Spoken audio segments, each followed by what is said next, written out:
Al-Fatihah.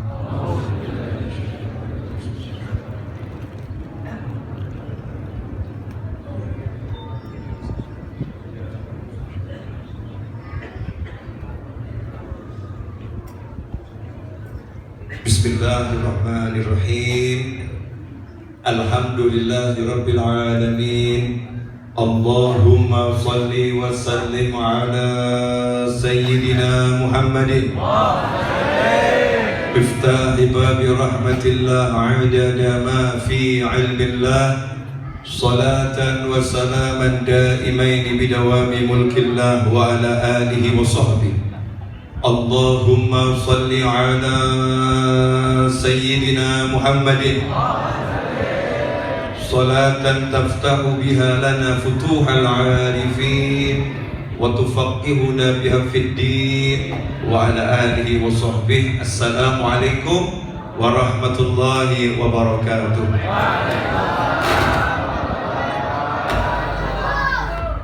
Alhamdulillah, pada waktu duha pagi hari ini Allah Ta'ala pertemukan kita di salah satu rumahnya, yaitu di masjidnya Allah Subhanahu wa Ta'ala, tempat yang terbaik di muka bumi dalam keadaan sehat walafiat. Mudah-mudahan yang kurang sehat jadi sehat, yang sakit jadi sembuh, dan yang sehat serta semuanya tadi menggunakan kesehatannya untuk taat pada Allah Subhanahu wa Ta'ala, dijauhkan dari segala bencana dunia dan akhirat. Amin Allahumma amin. Sahabatku dimanapun antum berada, khususnya semua kawan-kawan saya yang ada di masjid ini, nyantai saja kita sama-sama cari ilmu. Cari ilmu ini adalah perdagangan yang paling menguntungkan. Ada tijarah, ada perdagangan itu judulnya untung dan rugi. Tapi kalau cari ilmu itu dagang yang nggak ada rugi, ya dagang yang selalu untung.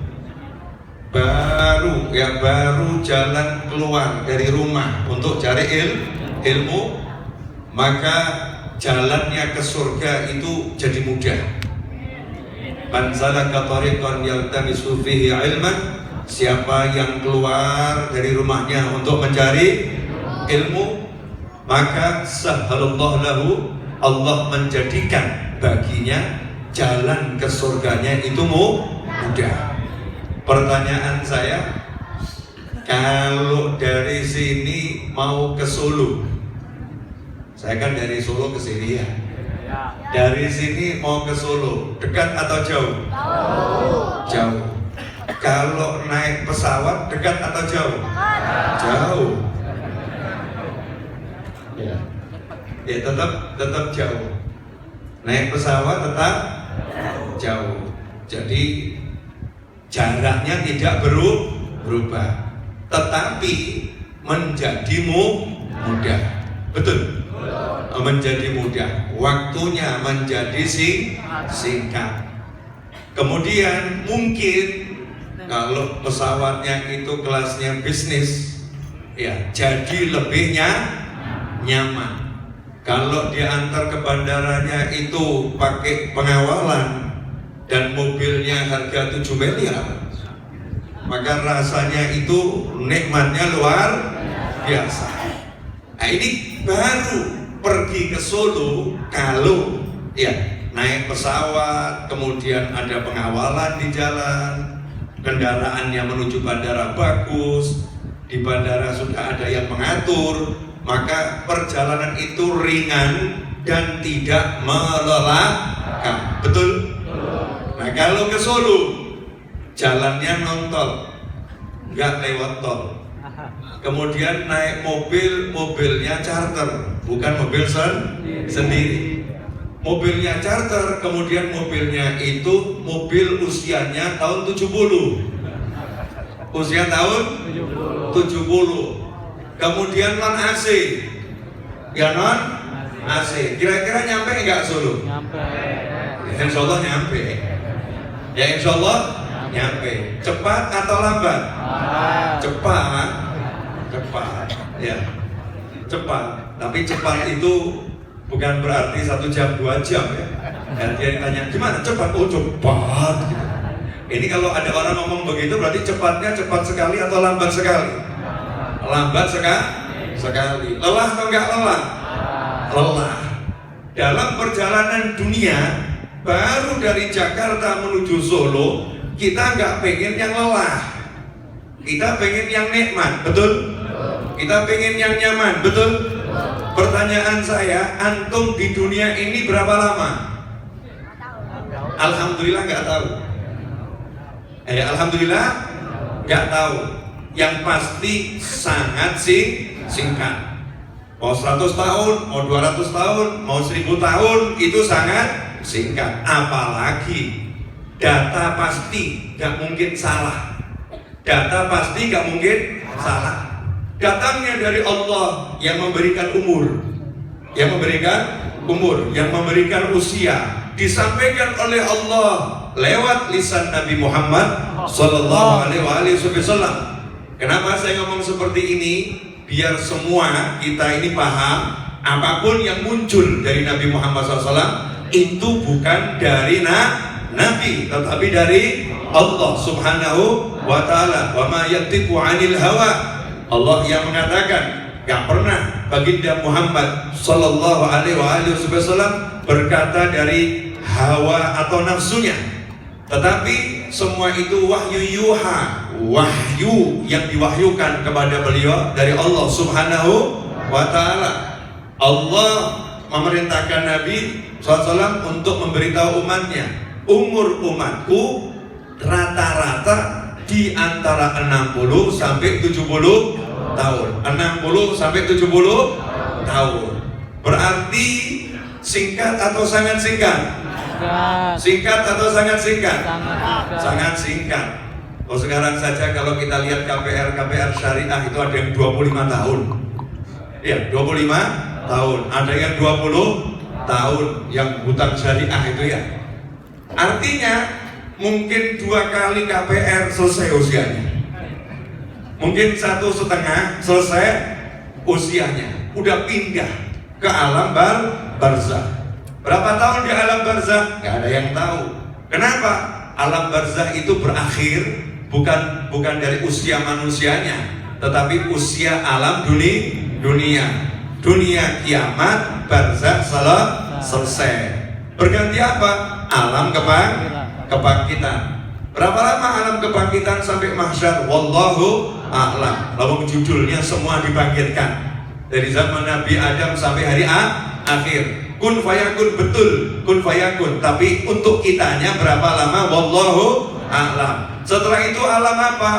Mahsyar, dikumpulkan berapa tahun? Wallahu a'lam. Ada mengatakan 1000 tahun, ada mengatakan 1000 tahun di mahsyar, dan seterusnya. Saya nggak akan bahas itu, tapi poin ini saja.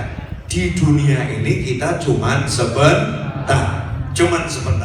Pertanyaan saya untuk diri saya dan antum semua, sebentar di dunia ini maunya susah atau senang? Bahagia atau sengsara? Berarti lagunya apa? Di sini senang, di sana senang, di mana-mana hatiku senang. Itu kan lagunya ya. Di mana-mana dari kecil. Kita waktu di playgroup TK zaman saya dulu lagunya begitu. Gak tahu anak-anak zaman sekarang ini lagunya TikTok ya. Lagunya beda mungkin. Kalau zaman dahulu lagunya diajarin begitu. Jadi ibunya yang ikut nyanyi juga senang. Di sini senang, di sana senang, di mana-mana hatiku senang. Jadi poinnya orang hidup pengen ngapain? Bahagia. Gak pengen susah. Lah gimana caranya biar bahagia?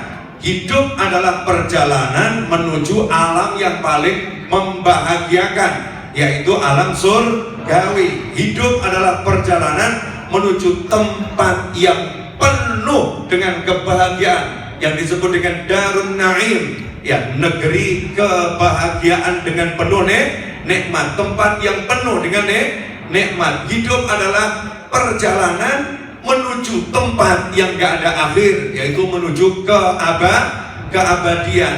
Karena tujuannya menyenangkan, harusnya ketika jalan senang atau gak senang? Ini loh, kalau ngomong gitu mungkin nggak paham. Ya, saya kasih contoh yang mungkin saya lebih paham, mudah-mudahan antum juga lebih paham. Ya, coba yang baru saja menikah, angkat tangan. Ya, mungkin mantan baru sebulan, 2 bulan yang lalu. Ada nggak? Enggak ya. Ya udah.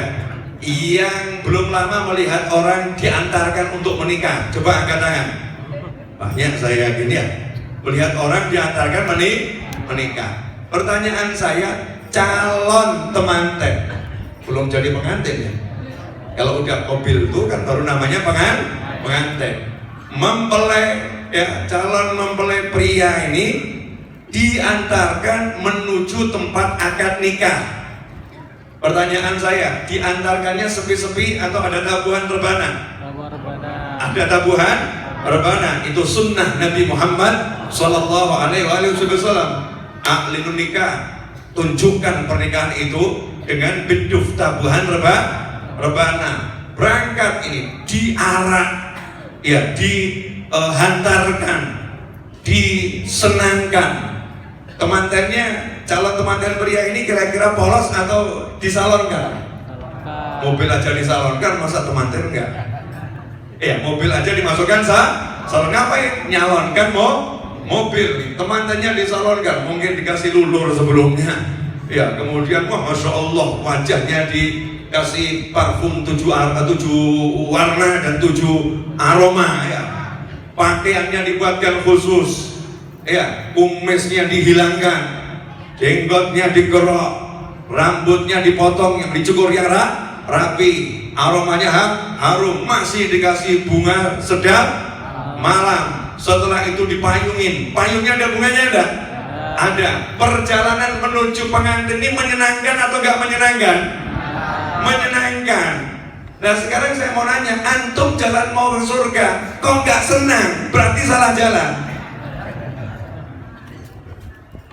Ding ding ding ding ding ding. Poinnya di situ. Temanten diberangkatkan menuju pelaminan, senang atau enggak senang? Senang. Antum sekarang ini, kita semua nahnu lagi diperjalankan menuju surga, senang atau enggak senang? Berarti orang yang berjalan menuju surga hidupnya senang atau susah? Kalau dalam hidupmu kamu teriak susah, berarti kira-kira kamu menuju surga atau neraka? Ngeri.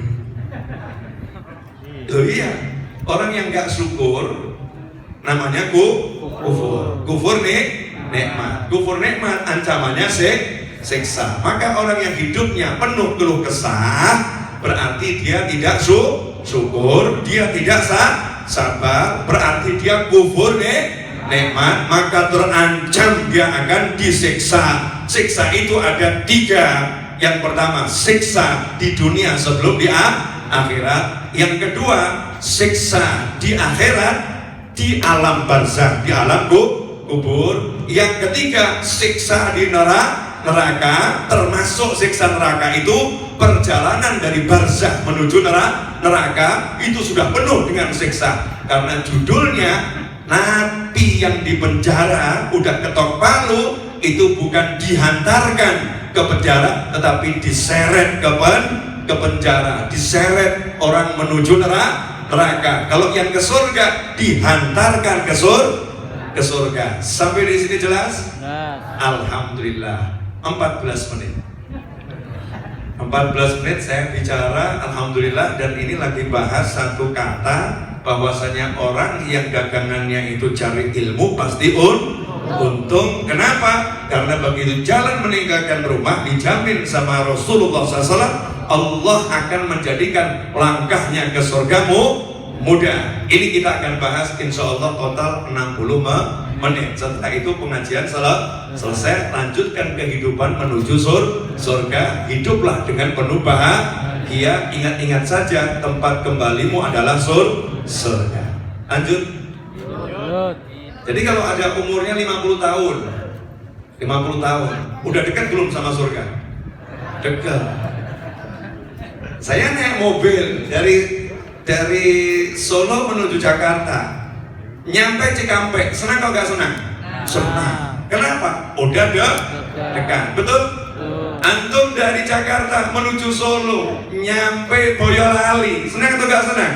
Senang. Kenapa? Udah dekat. Nah sekarang usiamu 50 tahun, berarti udah dekat. Senang atau susah? Yang saya kasih contoh usia 50, kan saya baru 47, gak masuk kategori. Makanya ikhwan rahimakumullah, ketika baginda Muhammad sallallahu alaihi wasallam akan meninggal dunia, beliau memanggil SAW putri tercintanya beliau SAW, Sayyidah Fatimah Zahra radhiyallahu taala anha. Dipanggil oleh Nabi Muhammad SAW, dibisikin sesuatu. Itu namanya rahasia. Belum boleh dibongkar saat itu, dibisikin dulu. Nah, ada istri Nabi, yaitu Sayyidatuna Aisyah radhiyallahu taala. Kenapa? Karena Rasulullah SAW wafat di pangkuan Sayyidatuna Aisyah. Maka ketika Nabi membisikkan itu, Sayyidatuna Aisyah nggak pengen nguping-nguping, nggak. Rasulullah lagi mau nyampein rahasia. Kalau kita udah tahu orang mau rahasia, kita masih deket-deket PHP ini, ngomong apa gitu. Ini namanya fudul. Ya, pengen tahu sesuatu yang nggak boleh tahu. Sayyidatuna Aisyah radhiyallahu taala enggak, nyantai aja dulu. Dibisikin sesuatu, nangis. Sayyidah Fatimah radhiyallahu anha. Gak lama kemudian dibisikin lagi oleh Nabi Muhammad SAW, tersenyum lebar. Maka setelah wafatnya Nabi Muhammad SAW beberapa saat, beberapa waktu, beberapa bulan, Sayyidatuna Aisyah penasaran. Ada apa itu? Siapa tahu boleh disampaikan. Nanya, saya ini ada sesuatu yang penasaran, ganjal di hati saya. Saya tuh heran kok ada manusia bisa menangis dan tertawa dalam hitungan cuma detik, berubah sedemikian cepat. Waktu kamu dipanggil oleh Nabi SAW, dibisikin sesuatu, engkau menangis. Gak lama kemudian langsung dibisikin sesuatu, engkau tersenyum bahagia, tertawa. Maka Sayyidah Fatimah Zahra radhiyallahu ta'ala anha berkata, ayahku membisikkan ke telingaku mengatakan bahwasannya tidak lama lagi aku akan meninggal dunia. Jadi Rasulullah ngasih tahu putrinya, kalau udah waktunya mau berangkat ke alam barzakh. Nangislah Sayyidatuna Fatimah Zahra. Ya, nangis rahmah. Ya, bukan menolak, bukan ingkar, bukan gari ridha. Itu namanya nangis rahmah, punya rasa kasih sayang karena mau berpisah dengan ayah yang tercinta. Kemudian dibisikin lagi, Rasul mengatakan SAW, di antara seluruh anggota keluargaku, kamulah yang paling cepat menyusul aku ayahmu ini. Maka tertawa bahagia Sayyidatuna Fatimah Zahra radhiyallahu taala anha. Kenapa? Karena akan segera pindah ke akhirat, ke surga bersama ayahnya. Pertanyaan saya, mohon maaf, seandainya istri tercintamu nanti setelah panjang umur fitaatillah, hidup berpuluh-puluh tahun, terus istri tercintamu bisikin gini, Mas, aku kelihatannya hari berangkat ke alam barzakh, dan dalam mimpi yang kulihat, setelah aku meninggal, engkau yang akan menyusul. Pertanyaan saya, Anda sebagai suami mengatakan, alhamdulillah kita bersama dunia akhirat, true love, gitu. Atau kalau mati jangan ngajak-ngajak. Yang mana? Pertanyaan saya yang mana? Yang pertama atau yang kedua? Nah, makom kita ini makom yang kedua ini. Kenapa kita begitu takut akan kematian? Karena begitu cinta kepada dunia. Naudzubillah min dzalik. Kenapa begitu cinta pada dunia? Karena menganggap dunia ini indah. Dan yang di sana itu menyeramkan, masih tanda tanya dan lain sebagainya. Kalau begitu, kondisi semacam ini, hati yang ragu akan akhirat, hati yang ragu akan jannah, hati yang ragu kalau menjadi muslim yang sejati tempatnya adalah di surga, hati yang belum benar-benar mantap yakin bahwasanya surga itu hak, surga itu nyata, surga itu indah, dan dunia ini adalah tempat yang penuh dengan ujian. Kalau begitu, seseorang yang sadar dunia ini tempat ujian, kira-kira pengen berlama-lama di sini, atau kalau boleh minta pengen segera pindah? Iya, gila. Memang kalau kebenaran disampaikan tuh ya begini deh. Ini yang namanya kebenaran yang harus disuarakan, harus disampaikan. Ternyata kita tenggelam dalam lautan hubbud dunia. Kita tenggelam dalam lautan cinta sama kehidupan dunia. Buktinya cinta apa? Dipisahkan darinya sakit hatinya, dijauhkan darinya sakit hatinya, gajinya dikurangi sakit hatinya, dipecat dari pekerjaan sakit hatinya, dijauhkan dari sumber rezeki sakit hatinya, hidupnya galau gamang, gak ada ketenangan. Kenapa? Dunia mengakar di dalam hati. Beda sama orang-orang yang true love sama jannah, benar-benar cinta akhirat, nyantai hidupnya, nikmat. Pokoknya Rasul udah bilang SAW, siapa yang jalan cari ilmu, jalannya ke surga mudah. Kalau jalannya ke surga mudah, padahal surga ini jalannya ada di muka bumi, ada di dunia. Berarti hidupku di dunia akan jadi mudah. Oleh karena itu, kalau aku pengen hidupku mudah, hidupku enak, hidupku nyaman di dunia, maka jalan yang paling mudah dan jalan yang paling enak adalah aku harus istiqomah cari ilmu. Karena itu dia akan nyantai cari ilmu, kemudian dia ikhtiar cari nafkah, tapi hatinya fokus pada ilmu. Apa yang terjadi? Maka dunia yang semrawut, dunia yang amburadul, dunia yang pasar naik, pasar turun, rame atau sepi, musibah atau enggak musibah, enggak mempengaruhi hatinya. Dia santai-santai saja sampai pada saatnya ia pun pindah ke tempat yang penuh nikmat. Itulah hatinya para auliya wassalihin, hatinya para ulama al-arif billah, hatinya orang-orang yang mengenal Allah Subhanahu wa ta'ala. Dan semoga kita semua diberi hati yang semacam itu. Amin Allahumma amin. Boleh saya ceramah? Oh, belum ceramah tadi itu. Sekarang boleh ceramah? Boleh. Setelah 22 menit. Jadi cari ilmu senang atau enggak senang? Senang atau enggak senang? Nah, syaratnya ada. Biar ilmu itu menyenangkan. Nomor 1, meyakini bahwasannya yang memberi ilmu hanya Allah, bukan yang lain. Jadi kalau tahu yang memberi ilmu itu hanya Allah Subhanahu wa ta'ala, kita tidak akan merendahkan siapapun orang yang menyampaikan ilmu yang benar. Contoh kasus nih ya, kasus khutbah Jumat. Khutbah Jumat itu kan proses belajar dan mengajar, betul ya? Makanya kalau ada orang Jumatan, kemudian khotibnya lagi menyampaikan kajian, atau bahasa kita khotib lagi khutbah menyampaikan kajian, kok kita menegur orang yang ramai, kita ngomong begitu, menoleh sesaat, memalingkan fokus kita dari khotib sesaat ke arah orang lain, walaupun tujuannya baik mengingatkan orang, maka kita tidak akan mendapatkan pahala sholat Jumat. Kewajibannya gugur, tapi pahala tidak dapat dihukum oleh Allah Subhanahu wa ta'ala. Kenapa? Karena kamu tidak mau belajar sungguh-sungguh, gak mau cari ilmu. Udah aku tukar 2 rakaat zuhur dengan 2 khutbah, tapi kamu remehkan dan kamu abaikan, maka Allah tidak memberikan pahala untuk sholat Jumatnya. Diblokir. Kenapa diblokir? Syarat dan ketentuan tidak dipenuhi.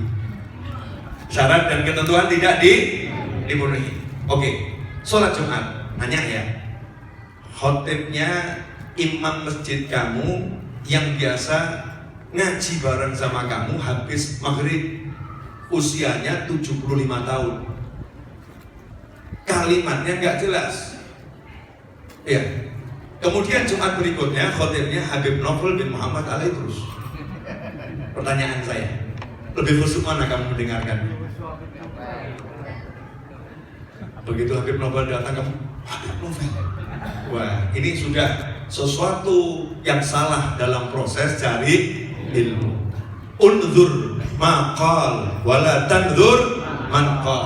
Jangan melihat yang berbicara siapa, tapi melihat apa yang dibicarakan. Karena kita nggak pernah tahu seorang penceramah akan berbicara apa, maka syaratnya adalah diam dan dengarkan sampai nanti tuntas. Dan ketika ada penceramah berbicara, jangan kamu anggap dia yang akan memberikan ilmu ke dalam hatimu, karena manusia tak punya kuasa untuk itu. Maka yakinlah al-alim huwallah, seperti yang dikatakan oleh malaikat, subhanaka la ilma lana illa ma 'allamtana innaka antal alimul hakim. Malaikat berkata kepada Allah Subhanahu wa taala ketika melihat Nabi Adam alaihissalam mengajarkan kepada malaikat nama benda-benda yang malaikat tidak tahu. Malaikat berkata, subhanaka la ilma lana, ya Rabb, maha suci engkau, kami gak punya ilmu kecuali yang engkau ajarkan kepada kami. Al-muallim huwallah, yang mengajarkan adalah Allah Subhanahu wa ta'ala. Maka sikap pencari ilmu yang sejati adalah duduk, diam, mendengarkan, kemudian minta kepada Allah, ya Allah, berilah aku ilmu dari lisannya, berilah aku ilmu dari apa yang disampaikannya. Karena begitu Allah memberikan ilmu, yang didengar ini akan dimasukkan ke dalam hati dengan bentuk yang Allah mau, bukan apa yang disampaikan oleh penceramah. Boleh contoh? Boleh. Ada orang jual es. Segar, segar. Itu lagi dakwah atau lagi jual es? Jual es ya. Tapi ada seorang pencari ilmu. Ilmu. Orang ini kemanapun telinganya digunakan untuk mencari ilmu. Dia lagi jalan, ya, dengar orang teriak segar. Begitu masuk ke telinganya, oleh Allah dalam hatinya dirubah, bukan es segar, segar. Orang ini bisa teriak-teriak, segar. Hidupnya nyaman, hidupnya enak. Walaupun dia jual es, segar. Dia bisa bahagia. Nah, kok aku nih hidup seperti ini kok belum bisa bahagia ya? What's happened with me? Apa yang terjadi denganku? Jadi Allah akan merubah di hatinya itu, ya, tidak seperti yang dimau orang jual es, dirubah berbeda. Kenapa? Allah yang memasukkan ilmu ke dalam hati. Pertanyaan saya, apakah antum sudah begitu ketika mau cari ilmu?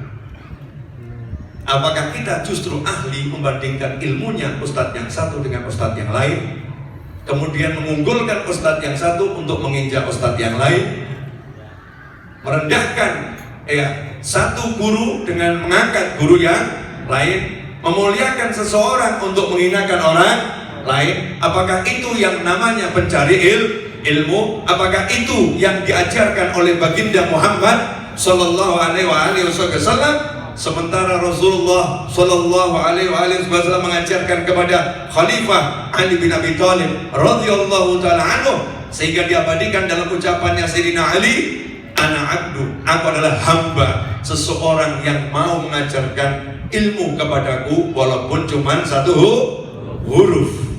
Sementara ustadz-ustadz yang kadang kita pandang ilmunya di bawah fulan, itu mengajarkan banyak huruf kepada kita. Nah, ini cara yang salah, dan itulah yang menyebabkan tidak barokah, tidak manfaat, sehingga ilmunya tidak menjadi jalan menuju surga, tetapi ilmunya menjadi jalan naudzubillah min dzalik, jalan yang kesasar, bukan ke surga, tapi mampir dulu, naudzubillah min dzalik, mampir siksa kubur, mampir azab nanti di mahsyar, mampir nanti azab di neraka, naudzubillah min dzalik. Karena itu pasang niat yang baik dalam cari ilmu, betul-betul minta ilmu dari Allah Subhanahu wa ta'ala. Kemudian kalau ada orang yang menyampaikan ilmu dan engkau mendapatkan manfaatnya, ataupun engkau belum bisa mendapatkan manfaatnya, tapi orang itu telah berjuang menyampaikan ilmu yang benar sesuai yang dimau Allah dan Nabi Muhammad SAW, maka tugas kita adalah berterima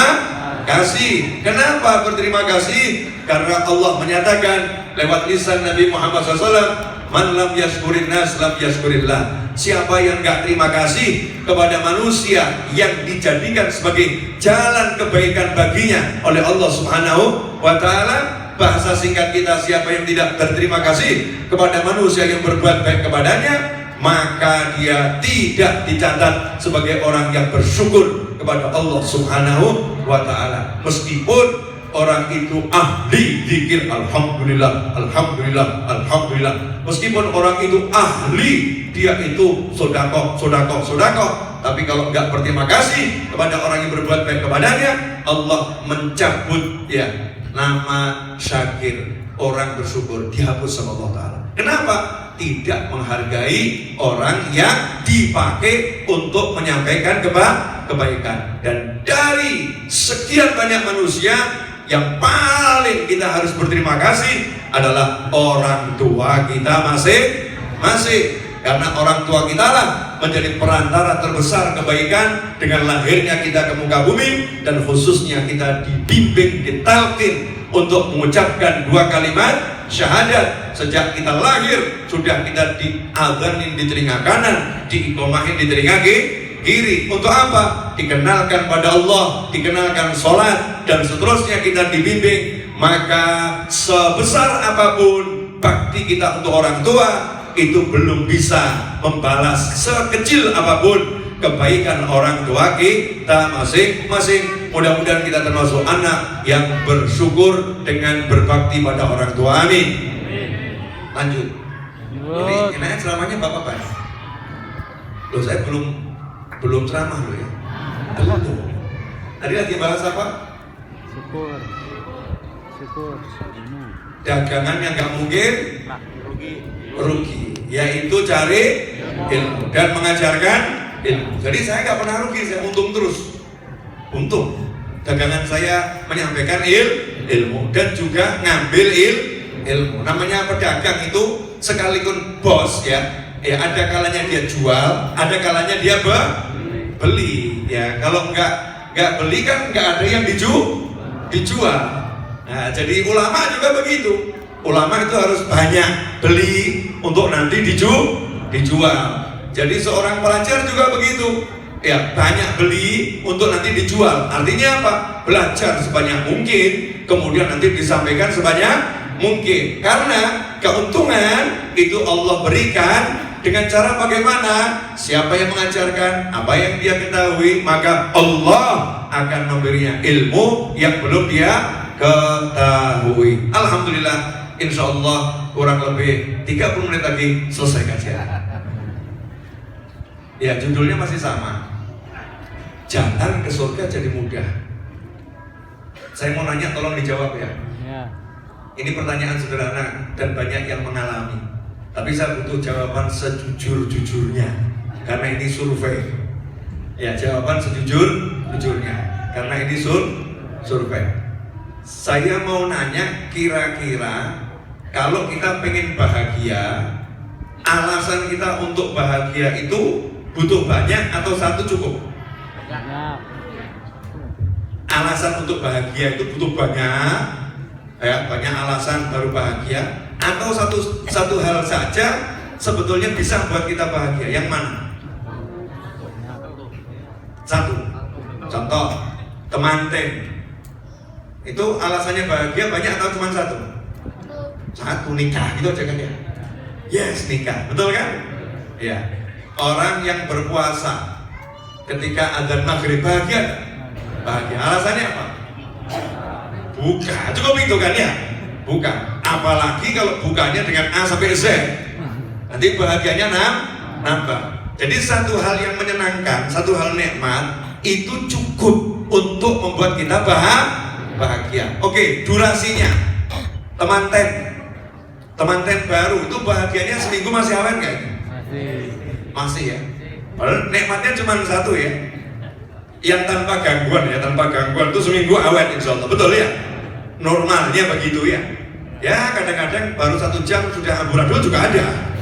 Naudzubillah min dzalik. Tapi normalnya umumnya manten baru 1 jam, 2 jam sepekan.